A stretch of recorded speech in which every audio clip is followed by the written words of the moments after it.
தமிழ்நாடு அரசு வெளியிட்டுள்ள செய்திக்குறிப்பில் சென்னை மாநகரின் இரண்டாவது பெரிய விமான நிலையம் பரந்தூரில் அமைக்கப்படுவது குறித்தும் தமிழ்நாடு அரசு மிகுந்த கவனத்துடன் செயல்பட்டு வருகிறது. திராவிட மாடல் அரசு இப்போது மக்களின் நலன்களை முன்வைத்து திட்டங்களை உருவாக்கி செயல்படுத்தி வெற்றி கண்டு மக்களின் பாராட்டுகளை பெற்று வருகிறது என்பது நாடின் நன்கு அறிந்த ஒன்றாகும். இந்நிலையில் பரந்தூர் விமான நிலையம் அமைப்பது தொடர்பாக அரசியல் கட்சிகளின் தலைவர்களில் யார் வேண்டுமானாலும் பரந்தூர் மக்களை சென்று சந்தித்தும் அவர்களின் குறைகளை கேட்டு அவற்றை அரசின் கவனத்திற்கு கொண்டு வரும் பட்சத்தில் நிச்சயம் தமிழ்நாடு அரசு மக்களின் குறைகளை பரிவுடன் ஆராய்ந்து மக்கள் நலனை பாதுகாக்கும். பரந்தூர் விமான நிலையம் தமிழ்நாட்டின் முன்னேற்றத்திற்கு உறுதியாக தேவைப்படும் ஒன்றாக இருக்கும் காரணத்தினால் மக்கள் பாதிக்காத வகையில் அரசு நடவடிக்கை மேற்கொண்டு வருகிறது. வளர்ச்சி ஒரு புறம் என்றால் மக்களின் வாழ்வாதாரம் பாதிக்கப்படக்கூடாது என்பதிலும் தமிழ்நாடு முதலமைச்சர் மிகுந்த கவனத்துடன் செயல்படுவதாக தெரிவிக்கப்பட்டுள்ளது.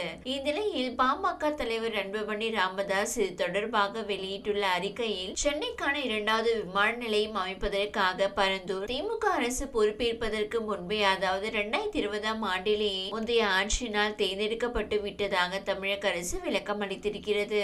2 ஆண்டுகளுக்கு முன் விமான நிலையம் அமைப்பதற்காக பரந்தூர் தேர்வு செய்யப்பட்டதை சாதனையாக கொண்டாடிய திமுக அரசு இப்போது மக்களிடம் எதிர்ப்பு அதிகரித்ததால் பழியை முந்தைய அரசு மீது போட முயல்வது கண்டிக்கத்தக்கது. இது அப்பட்டமான இரட்டை வேடமாகும். பரந்தூரில் விமான நிலையம் அமைக்க எதிர்ப்பு அதிகரித்திருக்கும் நிலையில் அது குறித்து விளக்கம் அளிக்கும் வகையில் செய்தி குறிப்பு எண் எதையும் குறிப்பிடாமல் தமிழக அரசு வெளியிட்டுள்ள மொட்டை செய்தி குறிப்பில் இந்த அரசு பொறுப்பேற்றதற்கு முன்பாகவே, அதாவது 2020ஆம் ஆண்டிலேயே முந்தைய ஆட்சியினால் பரந்தூர் விமான நிலைய இடம் தேர்வு செய்யப்பட்டது என்பது குறிப்பிடத்தக்கது என்று ஒரு இடத்திலும் விமான போக்குவரத்து ஆணையத்தினால் சென்னை மாநகரில் 2வது விமான நிலையத்தை அமைத்திட பரந்தூர் பகுதி தேர்வு செய்யப்பட்டுள்ளது என்று இன்னொரு இடத்திலும் குறிப்பிடப்பட்டிருக்கிறது. இது பரந்தூர் பகுதி மக்களின் கோபத்தை தணிப்பதற்காக தமிழக அரசின் சார்பில் தெரிவிக்கப்படும் அப்பட்டமான பொய்யாகும். கடந்த 2022ஆம் ஆண்டு ஆகஸ்ட் மாதம் 2ஆம் தேதி முதலமைச்சர் மு.க. ஸ்டாலின் அவர்கள் வெளியிட்ட அறிக்கையில் சென்னையில் புதிய விமான நிலையம் அமைக்க தகுதியான இடத்தை தேர்வு செய்யும் பணியை டிக்கோ மூலம் தமிழக அரசு மேற்கொண்டது. புதிய விமான நிலையம் அமைக்க 4 பொருத்தமான இடங்கள் தேர்வு செய்யப்பட்டன.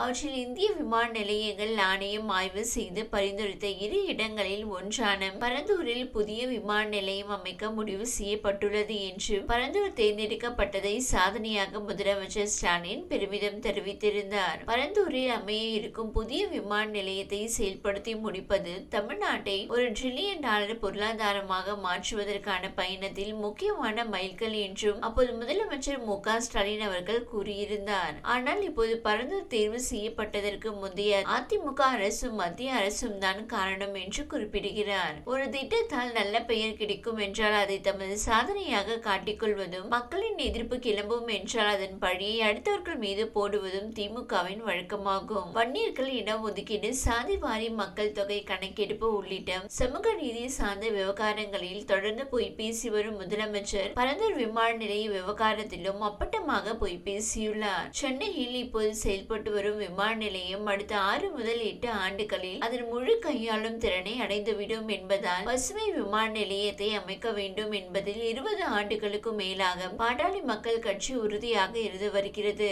அதே நேரத்தில் புதிய விமான நிலையம் விளை நிலங்களில் அமைக்கப்படக்கூடாது, தரிசு நிலங்களில் தான் அமைக்கப்பட வேண்டும் என்றும் வலியுறுத்தி வருகிறது. சென்னைக்கு 2வது விமான நிலையம் அமைக்க வேண்டும் என்ற யோசனை எழுந்த போதே திருப்பூரூர் பகுதியில் அரசுக்கு சொந்தமான தரிசு நிலம் 5000 ஏக்கரும் கூடுதலாக இருக்கிறது என்றும் அங்கு விமான நிலையம் அமைக்கப்பட்டால் யாருக்கும் எந்த பாதிப்பும் ஏற்படாது என்றும் பாட்டாளி மக்கள் கட்சி வலியுறுத்தி வந்தது. திமுக அரசு பொறுப்பேற்ற பிறகு புதிய விமான நிலையம் அமைப்பதற்காக மாநில அரசால் திருப்பூரூர், பட்டாளம், பரந்தூர், பன்னூர் ஆகிய 4 இடங்கள் தான் பரிந்துரைக்கப்பட்டன.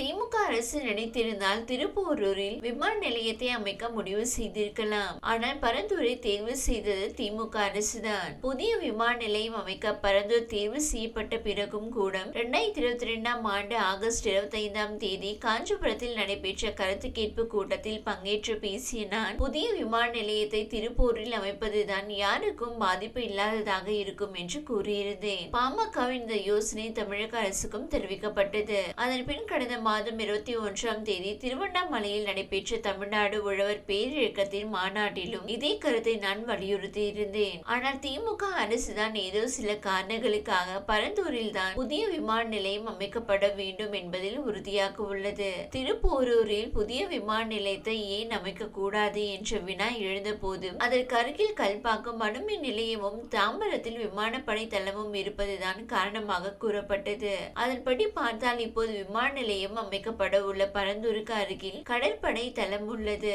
அங்கும் விமானங்கள் வந்து செல்லும். மும்பை, பெங்களூரு, ஹைதராபாத் உள்ளிட்ட நகரங்களில் புதிய விமான நிலையங்களுக்கு அருகில் பழைய விமான நிலையங்களும் செயல்பட்டு கொண்டுதான் இருக்கின்றன. அறிவியலும் தொழில்நுட்பமும் வளர்ந்துவிட்ட இந்த காலத்தில் மனமிருந்தால் திருப்போரூரில் பசுமை விமான நிலையத்தை அமைத்து வெற்றிகரமாக செயல்படுத்த முடியும். இப்போதும் கூட காலம் கடந்துவிடவில்லை. திருப்போரூர் பகுதியில் புதிய விமான நிலையம் அமைக்கப்பட்டால் அதையும் இப்போதுள்ள விமான நிலையத்தையும் மெட்ரோ ரயில் மூலம் எளிதாக இணைக்க முடியும். இரு விமான நிலையங்களுக்கு இடையிலான தொலைவு மிக குறைவாக இருக்கும். இதை உணர்ந்து சென்னைக்கான புதிய விமான நிலையத்தை திருப்போரூரில் அமைக்க தமிழக அரசு நடவடிக்கை எடுக்க வேண்டும். இவ்வாறு அன்புமணி ராமதாஸ் தெரிவித்துள்ளார். இந்த வீடியோ உங்களுக்கு பிடித்திருந்தால் லைக் செய்யுங்க. மேலும் இதுபோல் வீடியோ தொடர்ந்து பார்க்க நம்ம ஒரு சேனலை சப்ஸ்கிரைப் மற்றும் ஃபாலோ செய்யுங்க.